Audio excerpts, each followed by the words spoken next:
Bien, nous allons commencer. Donc nous allons parler des animaux. Voilà, c'est un sujet qui est encore des animaux dans l'art, évidemment, dans la peinture du XVIIe et du XVIIIe siècle. Donc c'est un sujet qui est aujourd'hui encore, on va le dire, méprisé, hein. Dès qu'on parle de peinture animalière, c'est un sous-genre, voilà, c'est des artistes soi-disant mineurs.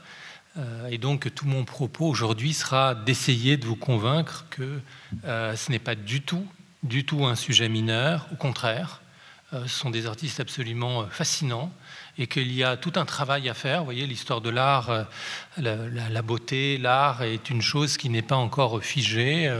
Les hiérarchies ne sont pas encore faites et il y a encore des idées reçues. Et en ce qui concerne vraiment cette question de la représentation animale, l'animal, vous le savez, est un sujet qui est de plus en plus d'actualité. Hein. C'est des questions qu'on se pose aujourd'hui dans notre société contemporaine. Et en parallèle, évidemment, il faut se poser la question de l'animal dans les arts qui accompagne l'homme. Hein. Il y a une histoire culturelle des animaux. Voilà, ça c'est un champ de recherche qui est finalement pas très développé en France, qui est plutôt une spécialité de nos amis anglo-saxons. On est en retard. Voilà, donc on essaye de rattraper le retard et la conférence que je vais vous faire va être en lien avec l'exposition que certains d'entre vous ont peut-être vue à Versailles, Les animaux du roi. Ceux qui ne l'ont pas vue, eh bien, auront l'occasion de mieux la comprendre. Et pour ceux qui l'ont vue, évidemment, on va développer, on va compléter, on va essayer de vraiment vous faire entrer dans ces débats, dans cette beauté. Hein. Là, j'aime beaucoup, moi, ce mot de beauté. C'est un mot qui est un petit peu là aussi déconsidéré, comme le mot de peinture animalière. Donc, vous voyez, il y a des partis pris dans cette exposition. On va revenir développer ces partis pris et surtout admirer et expliquer toute cette école de peinture animalière qui s'épanouit dans ces 2 siècles que Pierre Rosenberg, qui est l'organisateur de ces conférences, évidemment, c'est ses siècles de prédilection. Hein. Vous connaissez tous Pierre Rosenberg, président de l'Académie française, président directeur du Louvre pendant tant d'années. Pour nous tous, 17e et amateurs de peinture, c'est évidemment quelqu'un qu'on révère, quelqu'un qu'on admire. Et voilà, donc on va... voilà. C'était quelques mots d'introduction. Alors, les animaux, ce qu'il faut bien comprendre pour vous placer dans le contexte, on est dans un contexte historique, évidemment, il y a le regard de l'histoire, c'est qu'aujourd'hui, on a une familiarité avec tous les animaux, y compris les animaux exotiques, à travers la télévision, etc., à travers les zoos, qui sont extrêmement nombreux, certains des zoostars, Beauval, d'autres. Moi c'est pas mon zoo préféré, mais néanmoins, enfin bon, aujourd'hui, c'est facile d'avoir accès et d'admirer finalement ces espèces rares, ces espèces exotiques. Dites-vous qu'au XVIIe siècle, c'était beaucoup plus compliqué.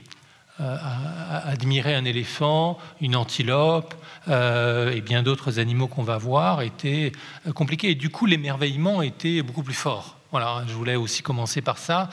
C'est au XVIIe siècle, quand on découvre ces animaux, on va voir le quagga, on va voir l'éléphant du roi du Portugal. Enfin, ces animaux, on ne les avait jamais vus. Et donc, je vous assure que quand vous êtes sensible à la beauté de la peinture, mais la beauté en général, les animaux, c'est le cœur de cela. Voilà, moi, c'est une de mes convictions profondes. Je pense qu'au fond de nous-mêmes, il y a cet émerveillement, cette inclinaison au regard esthétique, finalement, à l'émerveillement devant le monde animal. Et c'est quelque chose qui aussi est important dans les arts, mais encore une fois, on est dans un domaine balbutiant, je dirais. Les recherches existent, mais sont encore très, on va dire, faibles, enfin, en tout cas, commençantes. Et c'est, à mon avis, un sujet d'avenir. Je le dis souvent aux étudiants, donc je pense que ça va être un des sujets importants dans les les années qui viennent. Alors, comment accéder à ces animaux? Comment voir ces animaux exotiques? Eh bien, il y a les zoos, il y en a eu quelques-uns. C'était pas facile, c'est des zoos princiers. Il y a la ménagerie de Rodolphe II à Prague. Il y a la ménagerie des enfants des régents des Pays-Bas, Albert et Isabelle. Mais c'est quand même et puis il y a la ménagerie du zoo de Londres, hein, pour les rois d'Angleterre. C'est compliqué, hein. C'est des zoos, c'est les premiers zoos. Il y a évidemment, tout ça remonte à la Rome antique, la mise en scène des animaux très cruels d'ailleurs lors des jeux du cirque, et tout ça va changer avec la ménagerie de Versailles. Pourquoi? Parce qu'elle est très nouvelle dans sa structure, vous le voyez sur cette gravure coloriée.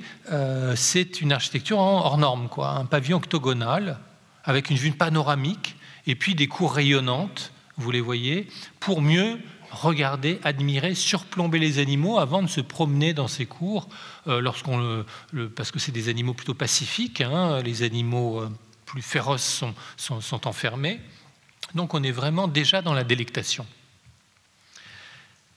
Alors ça a été évidemment une des clés de l'exposition, cette ménagerie, et vous avez compris qu'elle est au cœur de toute cette question.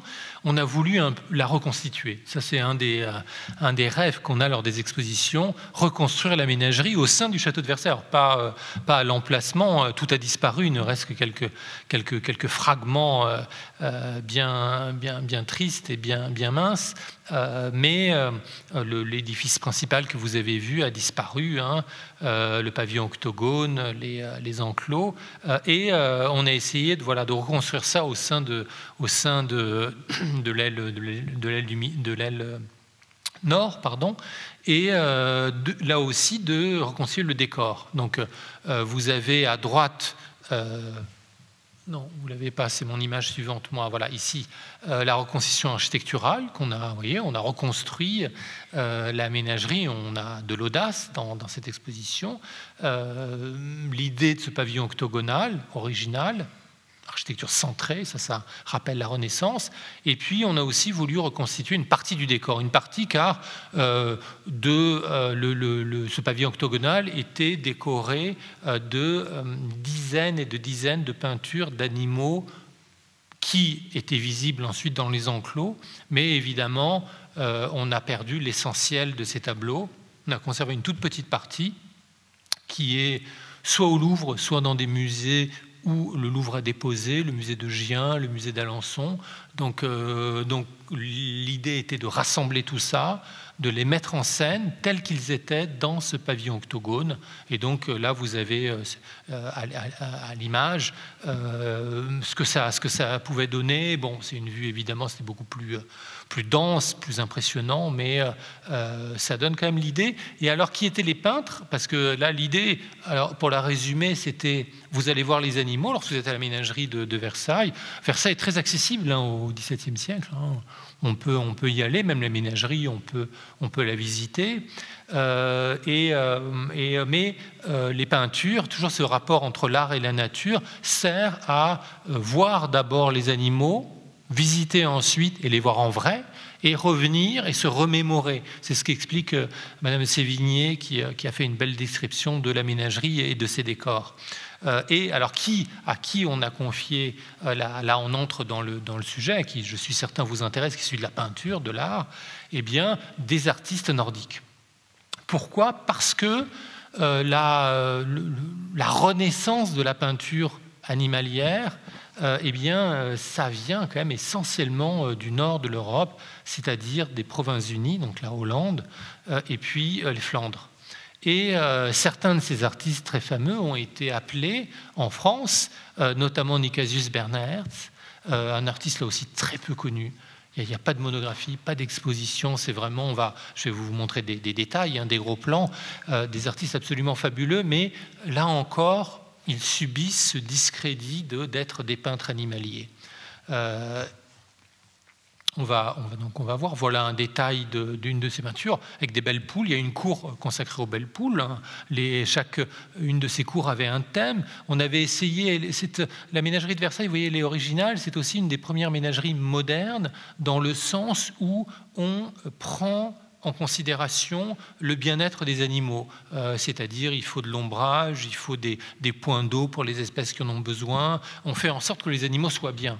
Vous voyez, c'est aussi quelque chose de très nouveau, hein, parce que je peux vous dire que dans la ménagerie du zoo de Londres, donc à Tours de Londres, il y avait des tigres, il y avait des lions, mais ils étaient particulièrement malheureux. Là, à Versailles, on fait l'effort de s'intéresser au bien-être des animaux, et donc dans la cour des Belles Poules, eh bien, il y a, c'était passionné, Louis XIV, vous le verrez, hein, on va parler évidemment des rois, et notamment de Louis XIV, et il avait des animaux préférés, et il aimait les poules.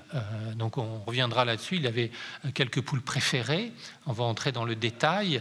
L'exposition, vraiment, quand on fait une exposition, le but c'est de faire avancer la recherche, d'entrer dans le détail, de comprendre mieux et de découvrir des choses nouvelles qu'on n'a pas dites encore, donc on en parlera.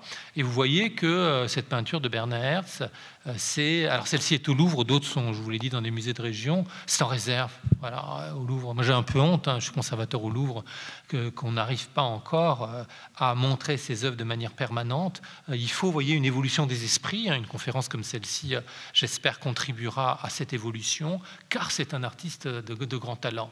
Alors pourquoi les Flandres? Car il y a dans les Flandres, vous voyez, l'émergence des genres.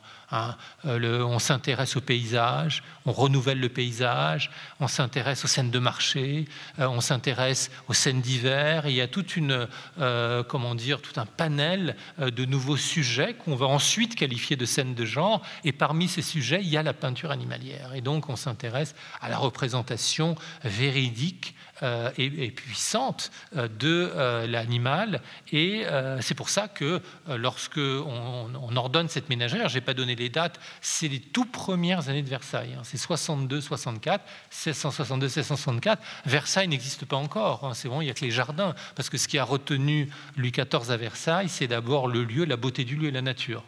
La nature, la chasse, évidemment, on va reparler de la chasse, et puis les jardins, parce que c'est un amoureux fou des jardins, Louis XIV, et avant même de construire cet extraordinaire château, hein, monument phare de notre patrimoine, eh bien, il y a la ménagerie, donc c'est le tout premier édifice à Versailles. Donc vous voyez que c'est quand même important de le dire. Et alors voilà un autre, la tortue, celle-ci on l'a restaurée, on fait, je faisais un mea culpa tout à l'heure, on fait des choses au Louvre quand même, celle-ci on l'a restaurée récemment grâce à Vincent de Lieuvin, qui est devenu un collègue du Louvre, qui est devenu le spécialiste de Nicasius Bernard Hertz, qui a écrit le seul article finalement qui existe sur cet artiste et qui est un article majeur, il a aussi évidemment écrit dans le catalogue. Cette tortue on l'a restaurée et vous voyez qu'elle est belle, elle est impressionnante dans ce paysage, on a une personnalité, l'idée c'est aussi, vous voyez, la personnalité animale, pas représenter un animal générique, mais représenter l'animal qu'on a devant soi avec, vous voyez, saisi sur le vif, avec sa personnalité, ses attitudes si singulières qui correspondent à chaque espèce, et on a cette puissance de représentation. Vous l'avez évidemment ici à l'écran, c'est encore mieux lorsqu'on est face à l'œuvre, surtout lorsque l'œuvre est restaurée comme ici. Et alors, autre chose, il y a une ampleur de vue, évidemment. Vous savez, à Versailles, Louis XIV, le grand siècle, hein, eh bien, on voit en grand, et cette présence des animaux à Versailles, elle est, vous l'avez compris, pour la délectation du roi dans ses jardins, mais il y a aussi la science. Hein, et donc, du coup, quand les animaux meurent, ils meurent de leur mort naturelle, hein, eh bien, on les emmène à l'Académie des sciences et on les dissèque.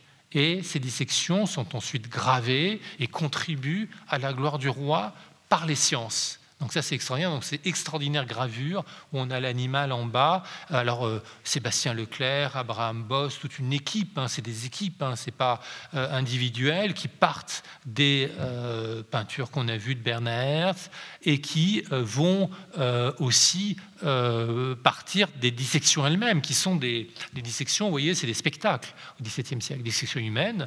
Hein, on est dans la tradition de la Renaissance, de Vézal, on étudie le corps humain, et là, c'est vraiment les débuts de l'anatomie comparée. On essaie de comprendre les organes animaux, on essaye, voilà, c'est vraiment l'anatomie comparée, la zoologie qui se développe, et l'image a une place essentielle là encore, et ces gravures sont d'une beauté là aussi assez impressionnante.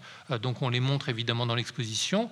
Caméléon, un petit animal qui montre les progrès, hein, parce que selon Aristote, qui était la référence au Moyen-Âge et encore au XVIIe siècle, le caméléon est un animal qui ne se nourrit que d'air, parce qu'on ne le voyait pas se nourrir à cause de la rapidité de sa langue qui allait attraper des insectes, des mouches ou autres. Eh bien, on le dissèque et on trouve dans son ventre des petites mouches. Donc, Claude Perrault, qui est, vous savez, le frère de Charles Perrault, l'auteur des Contes, et qui est un médecin, un anatomiste qui préside à ces anatomies, va permettre de progresser et de renouveler Aristote. Et donc on est là dans le domaine entre l'art et la science.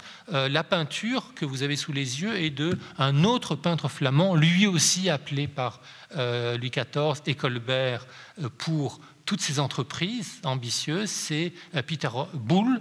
On l'appelait Boulle à l'époque parce qu'on francisait aussi bien les Italiens que les Flamands.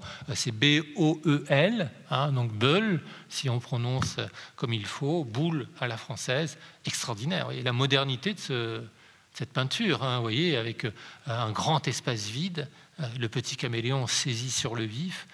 Il y a une beauté dans cette peinture animalière qu'on ne connaît pas. Boulle, on le connaît un peu mieux parce qu'une exposition organisée par Elisabeth Fouquer-Walter au Louvre en 2001, mais néanmoins, aujourd'hui, qui dans le grand public connaît Peter Boulle alors que c'est un artiste, vous allez le voir, on va voir d'autres chefs-d'œuvre de Boulle absolument fascinants, absolument fascinants. Donc voilà ce que ça donne ensuite disséqué, avec le squelette, les organes, la gravure, donc art, science. Et puis un autre artiste que je voulais, vous voyez, des artistes inconnus que je voudrais vous faire peut-être un peu connaître, peut-être aimer si vous séduisent, c'est Philippe de La Hire.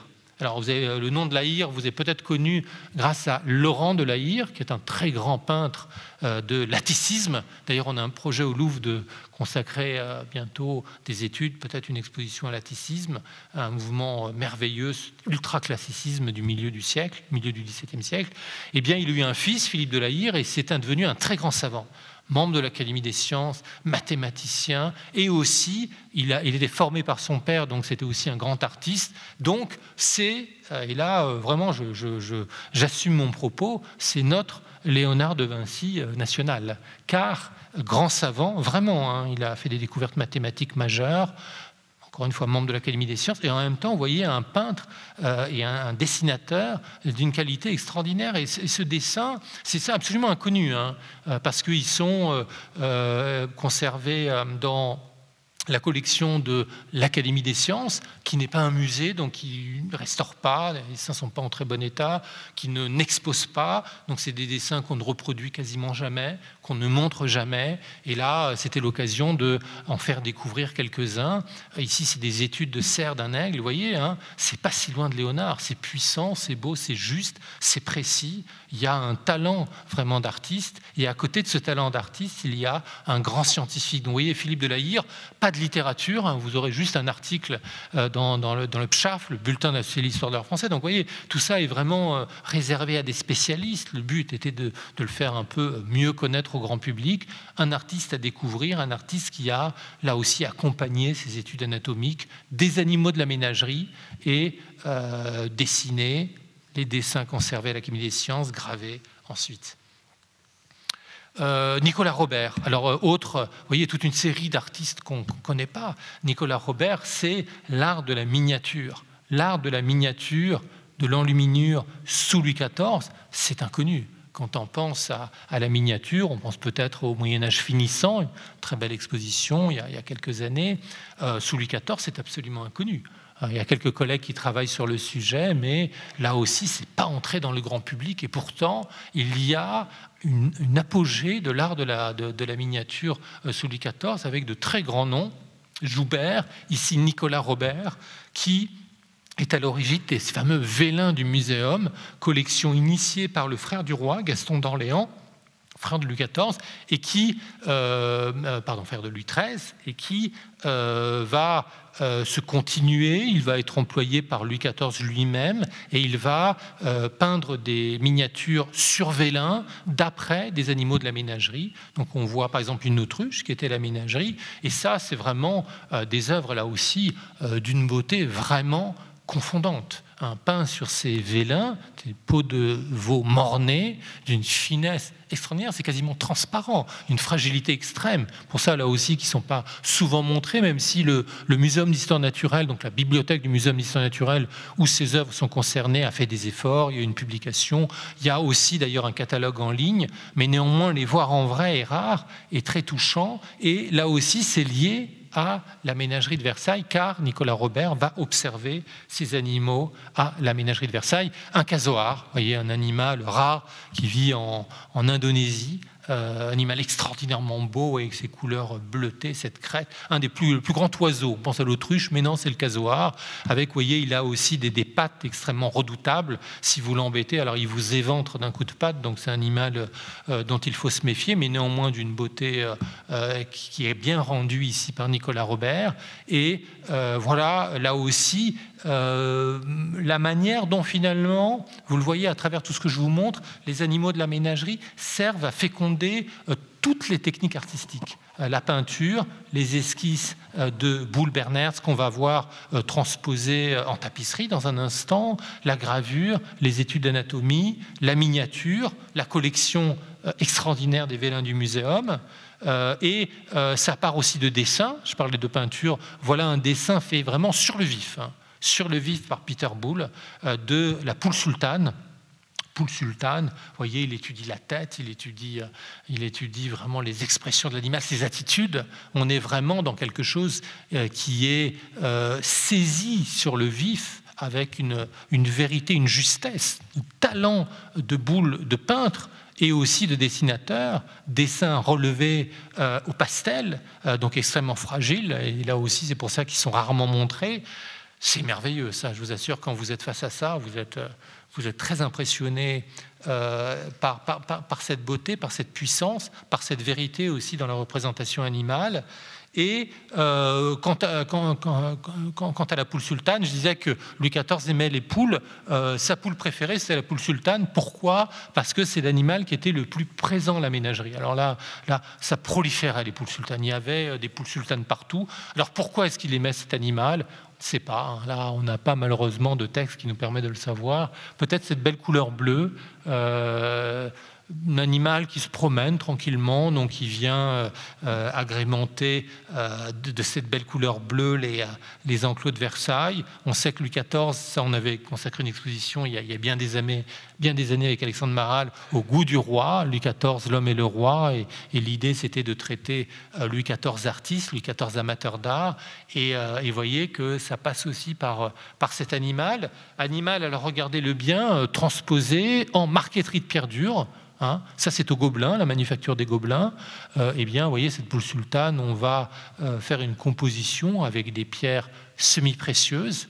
Donc, elle est transposée dans un matériau extrêmement prestigieux.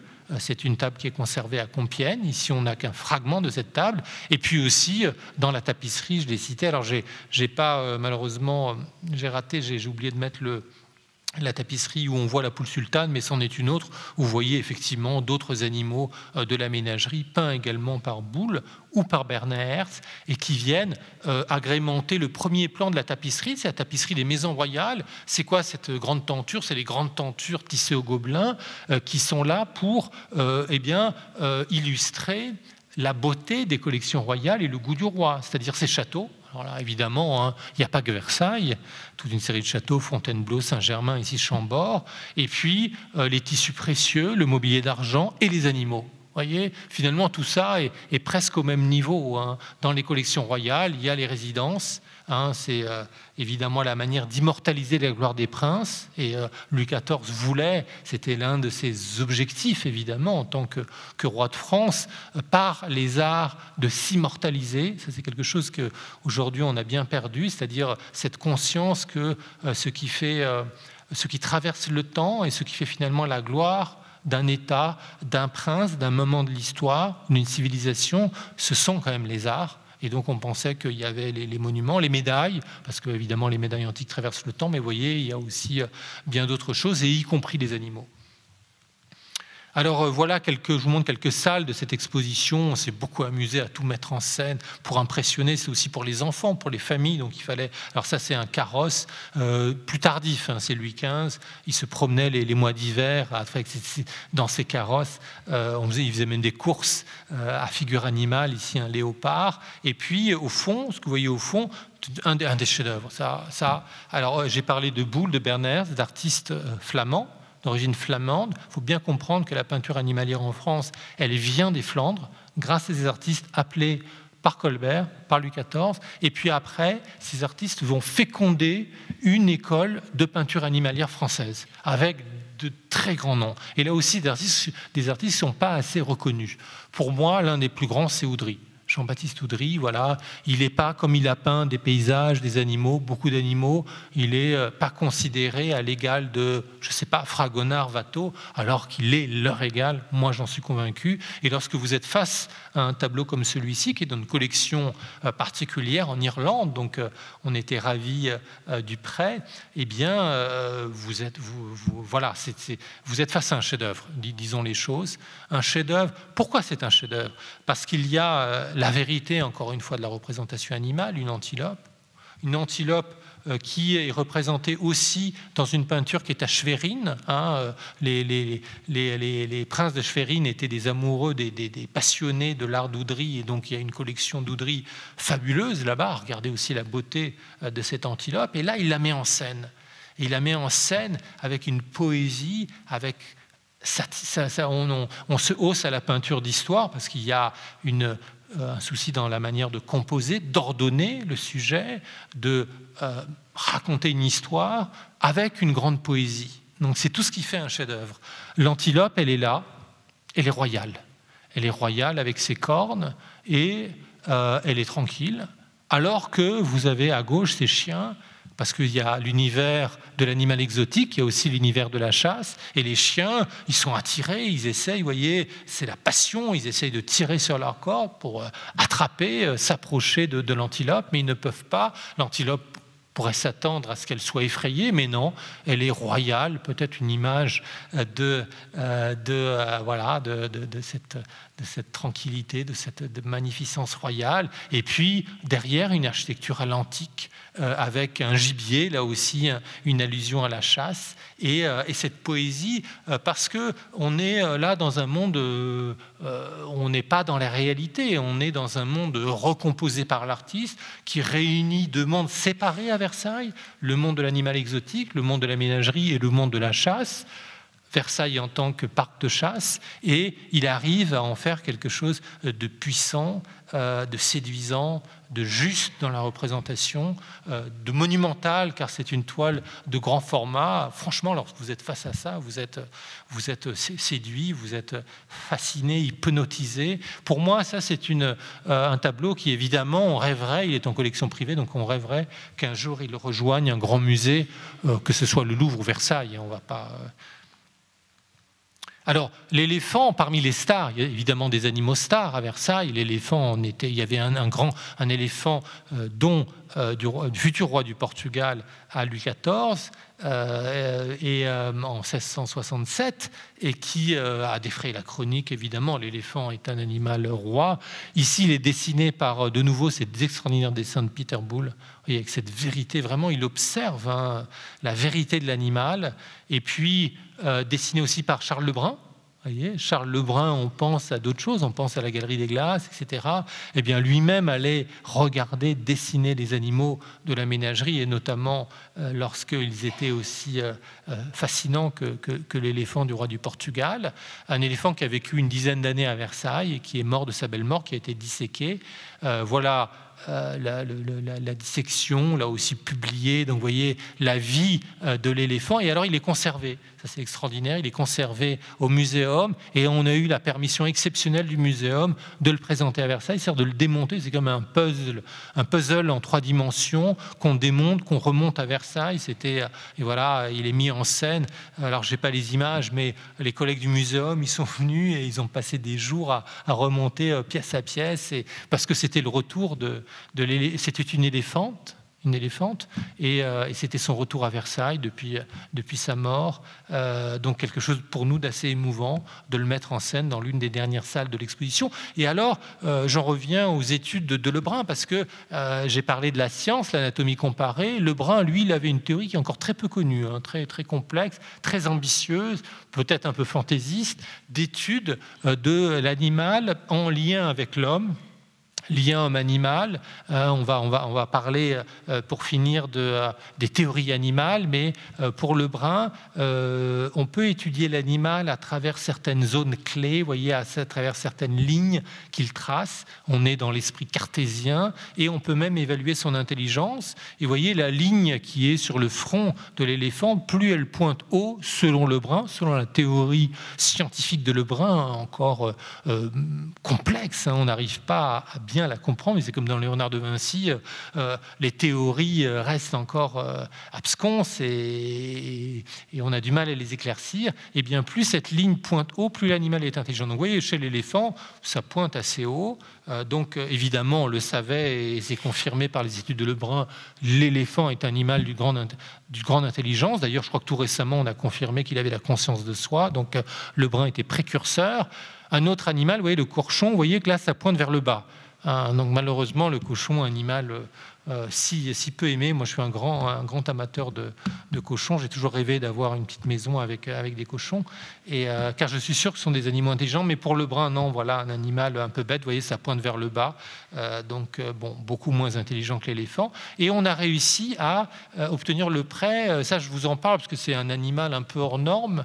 C'est l'éléphant, non de Louis XIV, mais de Louis XV, qui est venu des Indes, qui est un cadeau du gouverneur de Chandernagor et qui a passé des mois et des mois de voyage pour arriver jusqu'à Versailles, qui a vécu lui aussi une dizaine d'années, une vie là aussi connue par les mémorialistes, on a plein d'éléments sur la vie de... C'est une éléphante aussi d'ailleurs, qui a une forte personnalité, qui s'amusait avec les visiteurs lorsque il la nourrissait évidemment, et ceux qui faisaient semblant de la nourrir, elle leur donnait des petits coups de trompe. Elle savait aussi déboucher des bouteilles de champagne avec sa trompe. Enfin, on a plein d'éléments sur sa vie. Et d'ailleurs, le collègue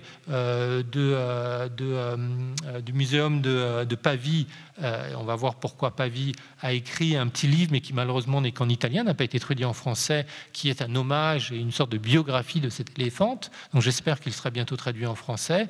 Elle a eu une vie donc à Versailles et qui s'est terminée tragiquement, puisqu'elle en avait assez aussi, même si les conditions, je vous l'ai dit, étaient adaptée, mais adaptée est un bien grand mot. Elle avait besoin de liberté et donc elle s'est échappée de son enclos. Elle a cassé la porte de son enclos et elle s'est enfuie. Et malheureusement, elle a trébuché, tombé dans le Grand Canal, s'est noyée dans le Grand Canal.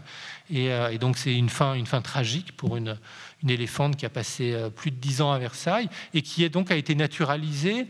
Alors, non au muséum, un muséum d'histoire naturelle, donc qui était le jardin du roi, mais à Pavie, car Napoléon, la peau avait été conservée, Napoléon en a fait don au muséum de Pavie lors de la conquête de l'Italie. Donc vous voyez, c'est intéressant, on est au cœur de l'histoire de France. Les animaux de Versailles ont une vie post-mortem, on l'a vu, et il a été naturalisé donc dans les toutes premières années du 19e siècle. Et puis ça a été un peu oublié, et le muséum de Pavie a récemment fait une restauration majeure. Donc c'est pour ça que le prêt a été possible. Restauration très complexe, qui a coûté très cher. Ils ont fait un appel au mécénat. D'ailleurs, c'est celui qui a donné le plus d'argent qui a eu le droit de nommer l'éléphant, car malheureusement, les animaux n'avaient pas de nom à Versailles. Ça, c'est un des grands manques. L'animal est une personne. Aujourd'hui, on le sait. On leur donne des noms. Ce n'était pas encore le cas au XVIIe et au XVIIIe siècle. Et là, donc, cet éléphant s'appelle Chanty. C'est la personne qui a donné le plus, qui a eu le nom, qui a eu le droit de la nommer. Et elle revient, elle aussi, à Versailles après 2 siècles. Et donc, c'était aussi particulièrement émouvant de la voir avec nous. Alors, rapidement, des animaux importants, la grue couronnée, car c'était considéré comme l'oiseau royal, vous voyez, à cause de, voilà, de sa couronne, un animal qui est très présent. Aujourd'hui, dans tous les zoos, il y en a. Merveilleux tableau de Peter Boulle. Et puis là, un de mes tableaux préférés, là, c'est Desportes. François Desportes, avec 2 flamants roses, et regardez la poésie de cette composition. C'est une calligraphie animale. Calligraphie animale avec juste quelques traits, la puissance des couleurs. Là aussi, évidemment, vous avez l'image, mais il faut le voir en vrai. Pour moi, voilà, c'est peut-être un des chefs-d'œuvre de la peinture animalière. Et la peinture animalière au sens, encore une fois, vous l'avez compris, noble du terme. On est face à une Joconde, face à une poésie abstraite et en même temps véridique dans la représentation. Tableau qui est conservé à Sèvres, où il y a le fond d'atelier de Desportes. Et vous voyez, une peinture que personne ne connaît et qui est, à mon sens, un véritable chef-d'œuvre. Alors, voilà, bon, je passe rapidement, car le temps est court, voilà, sur d'autres animaux, salle de l'exposition, Kalao Papou qui vient de l'expédition de la Pérouse, qui a été collectée, donc c'est plus tardif, évidemment, c'est Louis XVI. Et puis ces tentures, alors un mot quand même sur ces tentures, parce qu'on a parlé des Gobelins, évidemment la grande manufacture des Gobelins, mais il y avait aussi Beauvais, et à Beauvais, il y a cette tenture des oiseaux de la ménagerie, dont il ne reste plus qu'un exemplaire connu, peut-être on en retrouvera un autre, mais j'en doute, qui est à la Villa Bonrepos, en Suisse, près de Lausanne. Et là, c'est extraordinaire parce que cette tenture, vous savez, la tapisserie est extrêmement fragile, c'est comme les dessins. La lumière, l'exposition à la lumière va affadir les couleurs, va faire en sorte qu'on n'aura plus l'intensité du trait, et pour une tapisserie, la beauté, la vivacité des couleurs. Dès qu'elle est exposée, il suffit de quelques années, quelques dizaines d'années, d'où des règles très strictes. Vous savez, 50 lux, aujourd'hui les règles sont drastiques dans les musées, une exposition de 2 mois, normalement tous les 5 ans, parfois plus, etc. Et cette tenture a eu la chance d'être préservée. Aujourd'hui, elle est montrée dans des conditions extrêmement maîtrisées, évidemment, on peut faire confiance à nos amis suisses, et du coup, elle a cette puissance de couleur. Donc elle est vraiment là aussi, c'est la première fois qu'on l'a montrée à Versailles. Peu de gens la voient, parce que c'était une petite villa qui est montrée que de temps en temps. Enfin, c'est pas facile d'y accéder. Lorsque vous visiterez la Suisse et les environs de Lausanne, essayez d'y aller. Ça en vaut la peine. C'est vraiment, là aussi, on est face à ces animaux de la ménagerie transposés en tapisserie, mais avec une vivacité, une puissance des couleurs, et donc une beauté de tapisserie qui rend justice à Beauvais, l'autre manufacture, hein, et donc première fois présenté à Versailles, redécouvert finalement, donc quelque chose vraiment de rare et de précieux, ce patrimoine qu'on ne connaît pas bien. Vous voyez, hein, c'est un des fils conducteurs de cette conférence. Toute cette peinture animalière, tout cet art animalier est quelque chose qu'on ne connaît pas encore. Et donc il y a vraiment un enjeu de le faire connaître.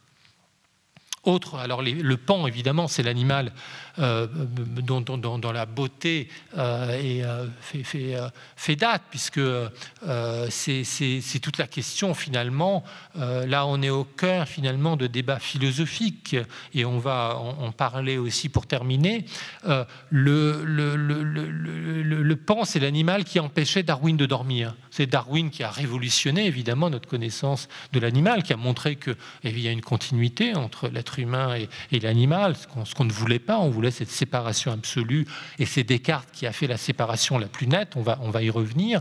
Et Darwin, immense évidemment naturaliste, a permis de démontrer cette évolution. Hein, c'est son premier grand ouvrage, Évolution des espèces. Et puis il y a le deuxième ouvrage, hein, donc premier ouvrage c'est 1859, deuxième ouvrage 1871, qui est sur la sélection sexuelle, les origines de l'homme et la sélection sexuelle. Et qu'est-ce que la sélection sexuelle? Ça, c'est très important. Je sors un tout petit peu de mon propos, mais c'est des choses qui me tiennent à cœur. C'est l'idée qui est en train d'être remise au goût du jour par les scientifiques, les naturalistes, les zoologues, que c'est la beauté qui guide l'évolution. Parce que dans son premier ouvrage, vous le connaissez, ça c'est un lieu commun, on dit que l'évolution, c'est la lutte de tous contre tous, et c'est le plus fort qui triomphe et qui va transmettre son patrimoine génétique. Donc une vision assez noire de l'évolution, de la nature en général et de l'évolution. Et dans son autre ouvrage, qui est quand même, vous voyez, plus tardif, finalement, c'est le vrai testament de Darwin, c'est ça, eh bien, il dit, c'est pas la lutte des uns contre les autres qui est le moteur principal de l'évolution, c'est la beauté. Et la beauté à travers la sélection sexuelle. C'est-à-dire que, et d'ailleurs il montre que c'est là, pour le coup, on est en lien avec les gender studies très chers à nos collègues anglo-saxons, c'est parce que c'est souvent les femelles qui vont choisir tel mâle en raison de critères purement esthétique. Et ça, c'est quelque chose que, dans cet ouvrage, Darwin avance, et tout part du paon, car le paon l'empêche de dormir, car il ne comprend pas comment cet animal peut développer une queue aussi belle, aussi impressionnante, alors que elle le rend plus fragile, c'est-à-dire elle le rend une proie plus facilement attrapable, c'est-à-dire dans l'idée d'une nécessité d'être adapté à son milieu, de s'échapper, d'échapper aux prédateurs, cette queue du paon est inexplicable. Elle n'est explicable que parce que, par sa beauté, elle va séduire le regard de la femelle, et, vous voyez, ça domine, et donc voilà, bon, j'arrête cette petite digression, mais il reste que le paon est l'animal qui est une sorte de symbole de cette beauté qui est l'un des moteurs de l'évolution et donc qui nous concerne tous, puisque nous faisons partie de ce monde animal. Donc alors, là encore, peinture Boulle et aussi Desportes, qui a représenté ça. Alors, rapidement, le labyrinthe de Versailles, parce qu'à Versailles, il y a eu un lieu dédié à la beauté du monde animal et aux fables d'Ésope, de La Fontaine, mais d'Ésope, où les animaux étaient mis en scène. Et c'est quelque chose qui, comme les peintures de Berners, a en très grande partie disparu. On en conserve, il y avait 300 de ces animaux de plomb qui étaient peints au naturel, et on n'en conserve plus qu'une vingtaine, qu'on a mis en scène dans l'exposition, et qui était une manière de donner un côté pédagogique et un côté d'éducation du prince à la présence animale à Versailles. Et puis il y a évidemment la beauté de ces sculptures en plomb, puisque ça faisait partie de Fontaine, dont on connaît la disposition grâce aux gouaches, soit de Cotel, soit de Bailly. Vous voyez à gauche le plan de ce labyrinthe, un bosquet extraordinairement beau, c'était le bosquet le plus réputé de Versailles. Du fait de sa fragilité, il a malheureusement été détruit dès Louis XVI, mais néanmoins, voilà, on a quelques fragments subsistants qu'on a mis en scène. Vous le voyez comme ils étaient. Ici, le singe roi, admiré par les animaux grâce à ses tours, hein. Et puis, la morale de la fable. Vous voyez la miniature de Bailly à droite qui vous montre à quoi ressemblait La Fontaine. Et puis, à gauche, la morale. Le singe fut fait roi des autres animaux parce que devant, il faisait 1000 tours, hein. Donc voilà.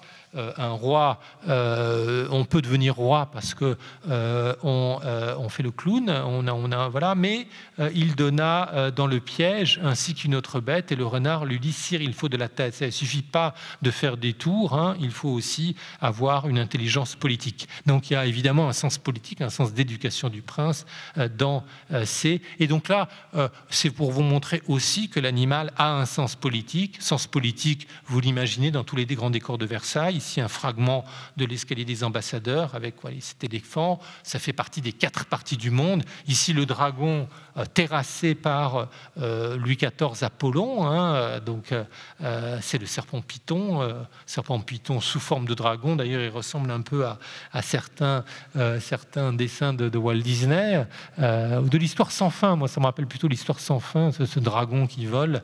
Et donc, on voit comment peut-être Lebrun a inspiré des metteurs en scène contemporains.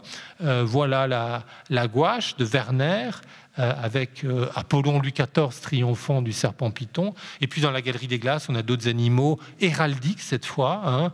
Le lion, c'est l'animal héraldique de l'Espagne et des Provinces-Unies. Et lorsqu'il est, voyez, renversé sur le dos, c'est que l'Espagne et les Provinces-Unies sont bien malmenées par la France, par les troupes françaises. Donc c'est les victoires françaises qui sont aussi représentées de manière très savoureuse par ces figures animales très expressives, parce que Lebrun, lui, était passionné, vous l'avez compris, de l'étude de l'intelligence animale, mais aussi de l'expression animale. Et donc, dès que vous êtes à Versailles, il faut lever les yeux vers tous ces décors pour comprendre comment les animaux sont mis au service d'un discours politique. Alors voilà rapidement 4 esquisses. On a acquis celle qui tout récemment, Versailles a acquis tout récemment celle qui est à droite, sur le marché de l'art, qui sont les voussures pour le salon de la guerre, avec des animaux qui correspondent à chacune des puissances rivales de la France. J'ai dit le lion pour les Provinces-Unies et l'Espagne, et aussi l'aigle pour l'Empire, donc toujours cette logique héraldique. Et puis il y a, et on va là, dans cette dernière partie de la conférence, entrer dans la prédilection des princes, les animaux au quotidien. Et là aussi, il y a une beauté dans la représentation peinte qui est extraordinaire. Et là, c'est d'abord Desportes d'abord et ensuite Oudry. Ici, on a une peinture de Desportes qui montre des portraits officiels des chiennes couchantes de Louis XIV, Mythe et Folle. Vous voyez, elles sont représentées en vérité en train de chasser. Ce sont des chiens d'arrêt, donc qui viennent débusquer le gibier, qui s'envolent et ensuite que le roi abat d'un coup de fusil. Et il était très proche de ces animaux. Sachez qu'ils avaient leur niche dans les appartements. Il y avait le cabinet du billard qui est devenu l'antichambre des chiens, avec les niches royales. Malheureusement, on a perdu les niches, on n'a pas pu les montrer, mais il y a surtout ces extraordinaires tableaux de Desportes qui subsistent. Et Desportes, évidemment, grâce à son talent de peintre animalier, était devenu très proche du roi. Le roi l'accompagnait, il dessinait, et le roi lui disait quels dessins lui paraissaient les plus justes, les plus parlants, pour qu'il les transpose en peinture. Et ces tableaux, il les aimait tant qu'il les présentait, vous voyez, dans ces petits appartements à Versailles où étaient les chefs-d'œuvre de la collection royale. Chef de la collection royale, c'est les Poussins, les Guido Reni, les Dominicains, la Joconde de Léonard de Vinci. Donc, à côté de la Joconde de Léonard de Vinci, vous aviez Folle et Mythe, chienne de Louis XIV. Vous voyez, la hiérarchie artistique à l'époque mettait au plus haut ces peintures animalières, ce qui malheureusement n'est plus le cas aujourd'hui. Autre tableau de Desportes, j'y insiste pas, vous voyez quand même la beauté de ces peintures aujourd'hui. Là aussi, comme elles ne sont pas connues, elles ne sont pas dans les grands musées, c'est souvent des dépôts du Louvre, musée de la chasse et de la nature notamment. Après, vous voyez, les chiens se miniaturisent, ça, comme les meubles, le mobilier du XVIIe au XVIIIe se miniaturise, mais aussi devient extraordinairement fin et raffiné, de perfection de l'art français. Pour les chiens, c'est pareil, on passe des braques, c'est plutôt des braques, là c'est des braques, là c'est des épagnols, et on passe à des épagnols nains, sous Louis XV, miniaturisation des chiens, mais néanmoins toujours ce goût pour les chiens.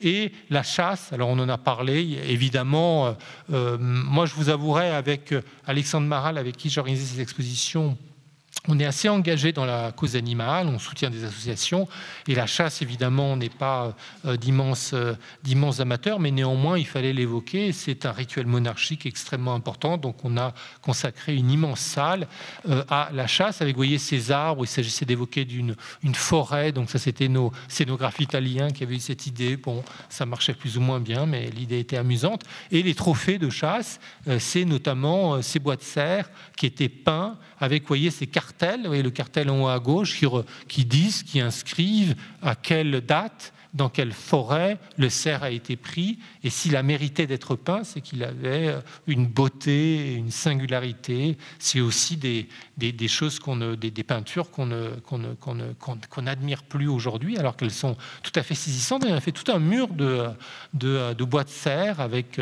Bachelier et Oudry, qui étaient notamment deux des principaux peintre de ces trophées de chasse. Et je peux vous dire que c'était dans cette grande salle dédiée à la chasse, c'est vraiment, à mon sens, le mur le plus impressionnant, du fait de la beauté de ces peintures. Alors, il y a aussi des tapisseries. Qui dit tapisserie dit carton de tapisserie. Et ça, c'est un carton de tapisserie qui est au musée de Reims. Le musée de Reims, il est aujourd'hui un chantier. Il va rouvrir. J'espère que ce sera magnifique parce que la collection est sublime. Mais en attendant, voilà, il y avait des œuvres qui étaient roulées en mauvais état et on a pu les restaurer. C'est aussi l'intérêt d'une exposition et les présenter. Ici, une chasse exotique où l'artiste qui déporte mêle animaux familiers, des chiens avec des animaux exotiques, issus notamment d'Amérique du Sud, suite à la visite, voyage d'artistes nordiques. Donc, une manière de... Voilà, autre chasse exotique, celle-ci, une peinture pour les appartements, là aussi privés du roi. Ça, c'est à Amiens. Et puis, voilà, pour avancer, c'est vraiment ces animaux miniatures qui plaisaient. Hein, donc les petits épagnols nains, vous voyez, avec des petites boucles d'oreilles. C'est un tableau qui a été attribué à Nocret par la collègue de Versailles, Élodie Vess, Henriette d'Angleterre, l'épouse du frère de Louis XIV, hein, monsieur Philippe d'Orléans. Vous voyez un peu cet amour, on sent toute la passion qu'elle a. Alors, imaginez-vous, Versailles grouillait de vie animale. Là, aujourd'hui, on n'a plus ça lorsqu'on visite.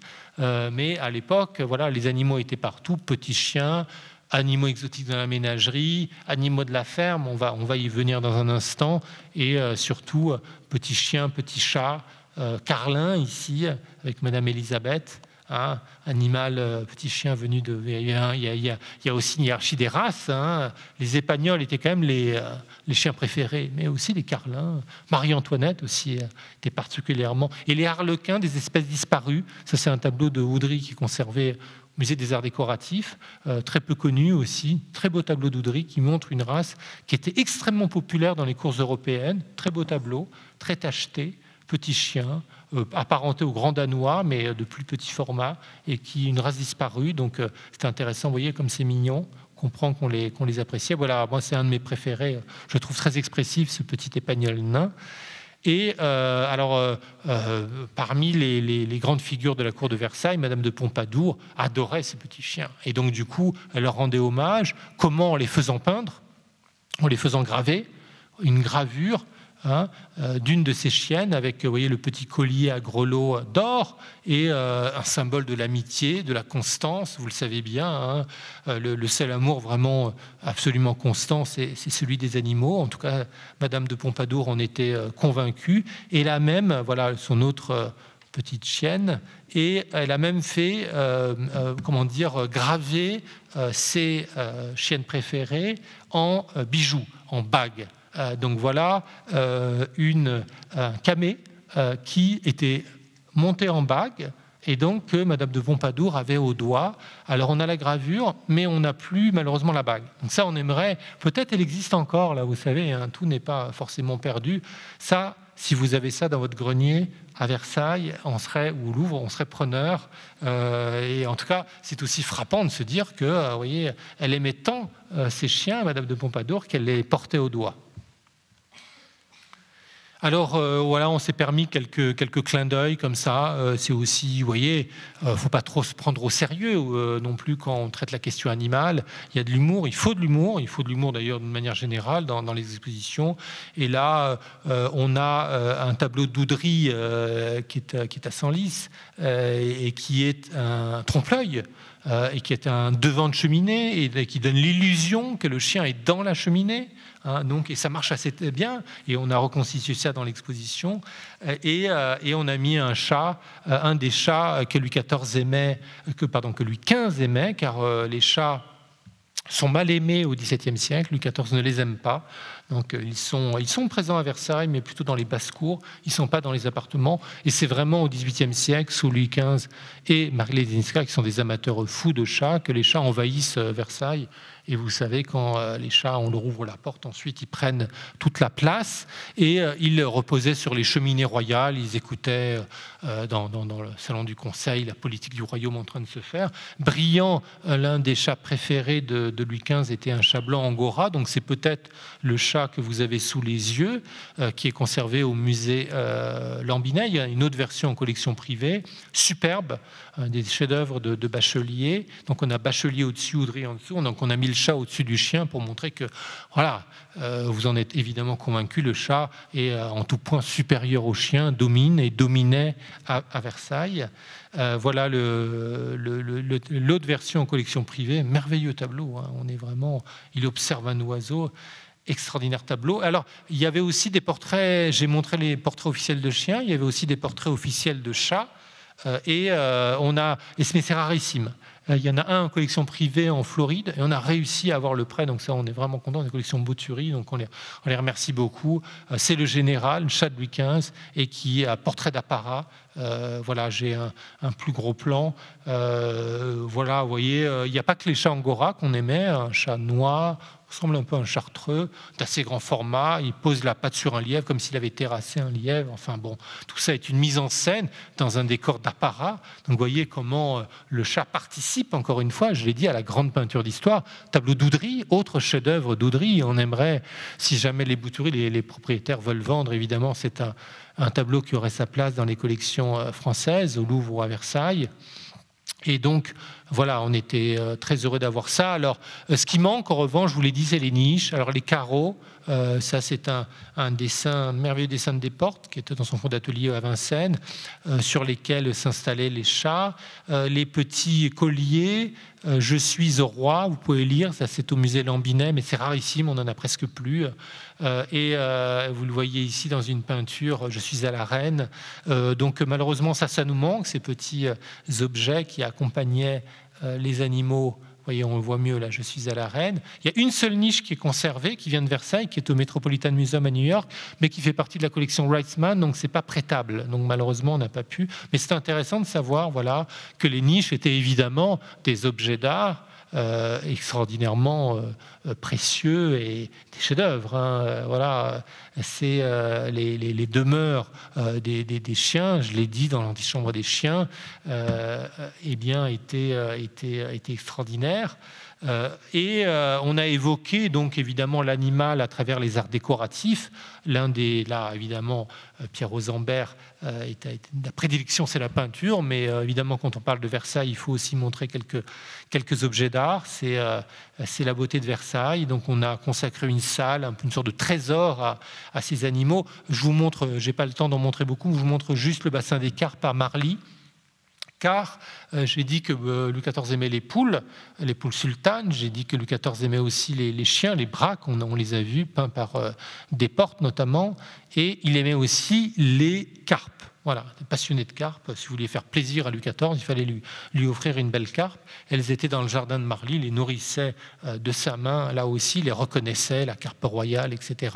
Et il y a cet extraordinaire bassin qui malheureusement disparu, mais on a cette miniature anonyme dans les fameux albums de Marly qui sont conservés aux Archives nationales. Ça fait partie des trésors qui évoquent la présence du monde animal au XVIIe siècle, à Versailles-Marly. Voilà une autre vision de cette petite salle dont on est très fier, avec au premier plan les chenets aux lions, chenets aux dromadaires. Enfin, on a vraiment toute la beauté animale qui s'exprime dans les arts précieux, la préciosité et les arts décoratifs au XVIIIe siècle essentiellement, avec, vous le voyez, les espèces naines. Vous avez un perroquet, Mademoiselle de Bois. Là, très beau tableau sur lequel il y a un grand débat. On s'est écharpé avec la collecte de Versailles sur l'attribution. S'agit-il de Mignard ou de Claude Lefebvre, un artiste moins connu? Moi, je suis convaincu que c'est Lefebvre.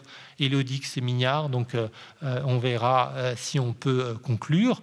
Les perroquets, voyez, très haras et perroquets, très présents, aussi perruches, avec des tableaux magnifiques, la boule, vous voyez, comme c'est beau, c'est vraiment des œuvres. Et puis, je termine avec la pastorale. Versailles, vous savez que Marie-Antoinette joue à la bergère, hein, au hameau, et il y a deux œuvres qui témoignent vraiment de ça, qui sont un peu plus tôt, 1750, merveilleux, alors qu'on a voulu mettre en pendant. À gauche, c'est le chef-d'œuvre d'Oudry, et à droite, c'est la copie par la reine elle-même, la reine Marie Leczinska, car elle était peintre.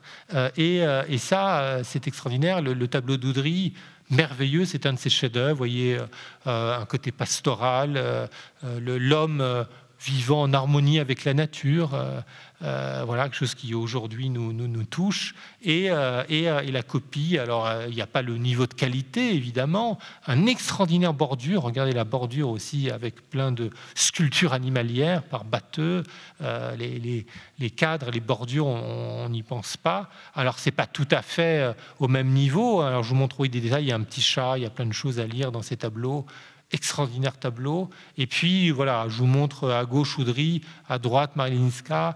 Pour vous voyez, il n'y a pas tout à fait le niveau, évidemment, il n'y a pas le talent, il n'y a pas aussi la... Mais néanmoins, elle était très fière. Et vous voyez qu'en bas, elle a signé Marie, reine de France. Donc, vous voyez, le moment où les souverains savaient peindre étaient des amateurs d'art et même des praticiens. Alors, je termine avec... la question philosophique, tout simplement, l'image de l'animal, quelle place ça rejoint, et pour ceux d'entre vous que ça intéresserait, la question animale aujourd'hui, qui est très vivante, qui est dans les débats politiques, et c'est tant mieux, quelle place, quelle relation à l'animal. Au XVIIe siècle, c'est très intéressant car c'est très partagé. Il y a la théorie cartésienne qui est terrible. Vous la connaissez, théorie de l'animal-machine. L'animal est une machine, donc il y a une coupure fondamentale entre l'homme et l'animal. L'animal, c'est des rouages d'horlogerie, donc c'est vraiment une machine ultra complexe, évidemment, car créée par Dieu, mais néanmoins une machine. C'est pour ça qu'on a mis l'éléphant reconstitué dans cette salle. Et puis, il y a ces figures versaillaises, et notamment féminines, qui sont opposées à cela. Et notamment la princesse Palatine, donc la seconde épouse de Philippe d'Orléans, monsieur frère du roi, qui était absolument anti-cartésienne, absolument férue, amatrice du monde animal et qui défendait bec et ongles les animaux, qui avait toujours auprès d'elle 10-12 chiens dont elle racontait la vie dans sa correspondance extraordinaire, dizaines de milliers de lettres existantes de la princesse Palatine, en français, en allemand. Elle maîtrisait les deux langues, elle avait un humour, elle avait un talent d'épistolière absolument extraordinaire. Ça, c'est un portrait par Jean-Baptiste Ruel, avant qu'elle arrive à Versailles, toute jeune, déjà passionnée des animaux. Elle a défendu les animaux et alors je vais consacrer un petit livre, c'est un personnage qui me fascine, que j'ai dédié à mes deux chats, hélas décédés tous les deux, Minnie et Tigrette, in memoriam, mais d'autres figures de Versailles, Marie-Ленинska, folle du monde animal, qui défendait ses chats bec et ongles, et qui avait pour lecteur Paradis de Moncrief, qui a écrit la première histoire des chats. Donc vous voyez le début de l'histoire culturelle des animaux, dont j'ai dit que c'est aujourd'hui une spécialité plutôt anglo-saxonne, anglaise-américaine. Eh bien ça part de chez nous, ça part de la France, avec la première histoire des chats de Paradis de Moncrief, qui était membre de l'Académie française, mais qu'on critiquait pour cet ouvrage. On disait il est historiographe du roi, on disait mais oui, mais c'est un historiographe car il écrit sur les chats, donc vous voyez, on le critiquait un peu. Néanmoins, il était très proche de Marie-Ленинska. Et puis, il y a cette personnalité extraordinaire, Charles-Georges Leroy, qui était garde des chasses et qui est le premier à avoir étudié l'animal dans son milieu naturel, montrant que Descartes avait tort en tout, car Descartes, disant que les animaux sont des machines, leur déniait évidemment toute intelligence, toute sensibilité, toute émotion, et au contraire, Leroy, garde des chasses de Louis XVI, en les étudiant dans leur milieu naturel, montrait leur intelligence, leur ruse, leur manière d'échapper à l'homme. Ce sont les lettres philosophiques. Il était lié au milieu des encyclopédistes. Donc vous voyez que Versailles a véritablement été un milieu de résistance à la théorie cartésienne, qui pourtant a été dominante à la fin du XVIIe et tout au long du XVIIIe, mais Versailles a préparé l'évolution des esprits. Les premières sociétés protectrices des animaux qui sont arrivées d'abord en Angleterre et ensuite en France. Et puis surtout, en étudiant les animaux dans leur milieu naturel, Charles-Georges Leroy était le précurseur de l'éthologie. Vous voyez, avec des prix Nobel qui sont arrivés bien plus tard, 2 siècles plus tard, Konrad Lorenz notamment, Tinbergen. Voilà, ça c'est des disciplines qui sont très vivantes aujourd'hui. Vous voyez que tout ça part de ce contexte rendu, et je termine là-dessus, par les artistes. Vous voyez, l'intelligence animale, l'émotion animale, la proximité homme-animal, elle est rendue par les artistes qui, eux, forcément ne formalisent pas. Certains, comme Lebrun, le font, mais Oudry, ici, c'est un tableau qui est au musée de Rouen, le montre d'une manière, comment dire, touchante, artistique. C'est la chasse. Il fallait qu'il représente la chasse, mais regardez cette chevrette, regardez son visage, j'ai malheureusement pas mis de gros plans, mais dans son regard, dans son expression, il y a une forme d'animalité qui se rapproche de l'humanité, c'est-à-dire la conscience d'une mort imminente, la terreur et une profondeur. C'est un tableau, moi, que j'adore, il faudrait restaurer, on l'a montré, tableau à restaurer. Et puis le brun lui-même, pas le brun, pardon, Oudry, la lys, défendant ses petits, vous voyez, la lys, c'est une mère, et l'expression de Oudry à gauche correspond à l'expression humaine théorisée par Lebrun dans ses études sur l'expression des passions. Vous voyez, expression humaine, expression animale se rejoignent, et ça, c'est vraiment les artistes qui l'ont compris, qui l'ont porté, et donc c'est sans doute des leçons à retenir de ces artistes. Je vous remercie.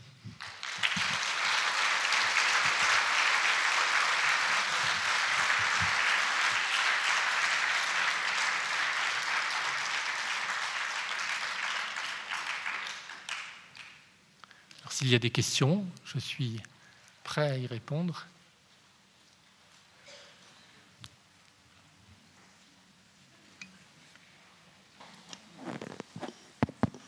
Oui, excusez-moi. Oui. Il me semble que vous aviez parlé des poules de Louis XIV. Oui. Est-ce qu'on ne peut pas les voir? Il n'y a pas de tableau qui les représente? Si, j'en ai montré un par Berners. Et puis aussi par Peter Boulle, donc les poules sultanes.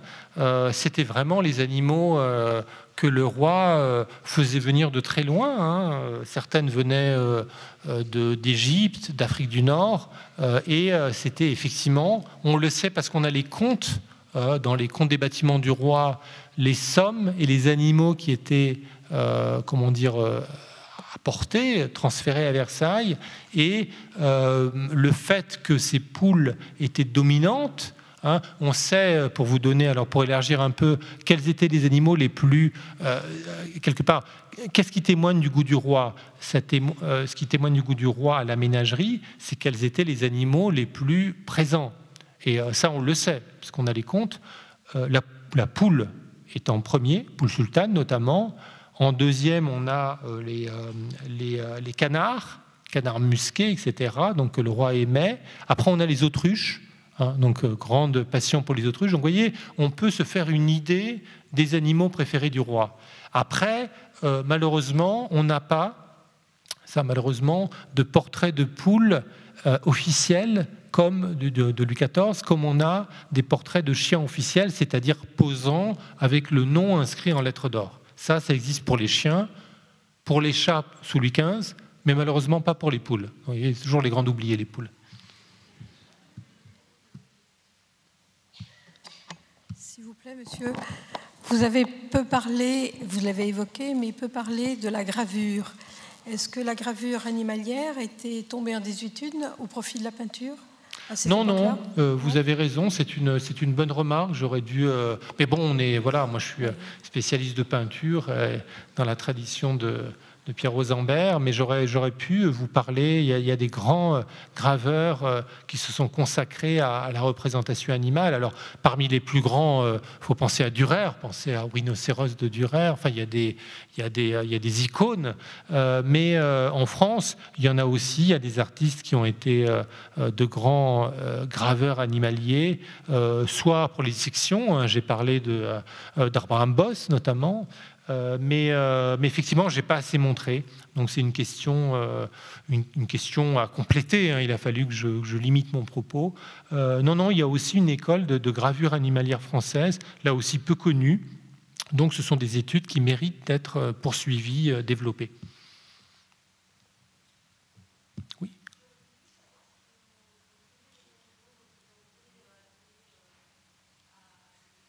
Si vous pouvez parler un tout petit peu plus fort. Si on pouvait les trouver représentés, habillés, je pensais à la singerie, par exemple, de Chantilly. Donc, est-ce qu'on trouvait aussi est-ce qu'à Versailles, il y avait des animaux qui étaient représentés à l'image de l'homme ou pas seulement au naturel? Ouais, bonne question. Finalement, c'est assez rare parce que là, on est vraiment à Versailles dans une représentation assez naturaliste en fait. Alors il y a parfois des manières de orner les animaux, vous voyez, ces petites boucles d'oreilles sous forme de ruban rouge, qui est d'ailleurs une tradition italienne qu'on trouve chez les Médicis. Il y a ces colliers, notamment avec des boules d'or, qu'on trouve très fréquemment au XVIIIe siècle, mais des habits, j'ai peu d'exemples. Je vous avouerai, là on est plus dans la mise en scène, on est plus dans... on a moins ça, en tout cas dans le contexte versaillais.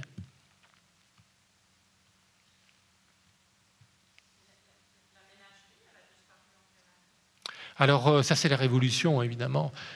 C'est la Révolution qui peu à peu, vous savez, c'est pas d'un coup, hein, on détruit pas d'un coup. Il faut pas imaginer des hordes qui viennent tout détruire. Non, c'est peu à peu. Les animaux ont été transférés quand même au zoo qui a été créé, l'ancien jardin du roi, donc qui est devenu le Muséum d'histoire naturelle.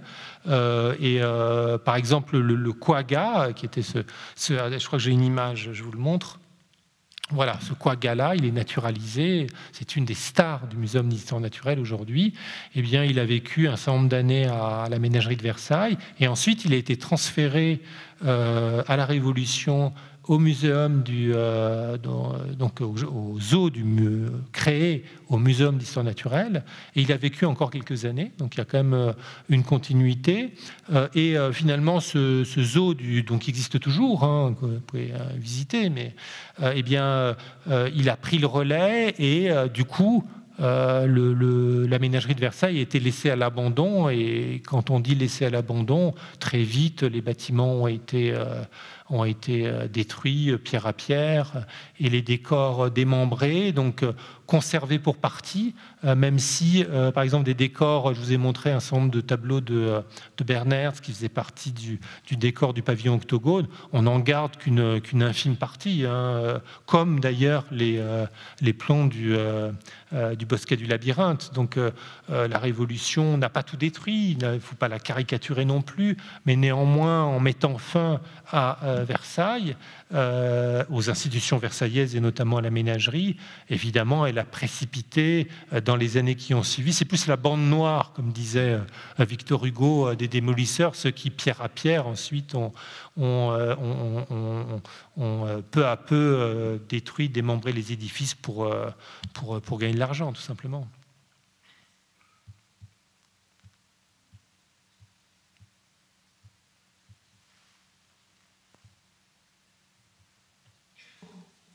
Bien, j'espère en tout cas que ça vous donnera envie de vous passionner pour... Il y a des études en cours, il y a des ouvrages qui vont venir. Il y aura une dernière chose au Festival d'Histoire de l'Art. Moi, je vous convie de venir. Vous savez, pour nous, c'est un très grand moment où toute la communauté de l'histoire de l'art, universitaire, conservateur de musées, se réunit. Donc, c'est début juin à Fontainebleau, donc au château de Fontainebleau. Et le thème, cette année, c'est l'animal. Donc, vraiment, si vous êtes libre, c'est, je crois, vendredi, samedi et dimanche, le premier jour de mai. Ça doit être, j'ai peur de dire une bêtise, 2, 3, voilà. Mais le thème, c'est l'animal, donc vous aurez plein de conférences. Le pays, il y a toujours un pays et un thème. Le pays, c'est le Portugal. Pour tous les amoureux du Portugal, venez. Et puis le thème, c'est l'animal, donc il y aura toute une série de conférences pour là, comme j'ai essayé de le faire, montrer l'importance, montrer que la peinture animalière, c'est pas un petit genre, c'est pas des choses secondaires. Il y aura plein de discussions, de débats, de conférences. Moi-même, j'y serai, vous me retrouverez. Donc vraiment, si vous avez l'occasion, venez un jour, 2 jours ou les 3 jours. Regardez, le programme est publié, hein, il est disponible en ligne sur le site de l'INHA, donc l'Institut national d'histoire de l'art. Et notez sur vos tablettes le Festival d'Histoire de l'Art avec pour thème l'animal.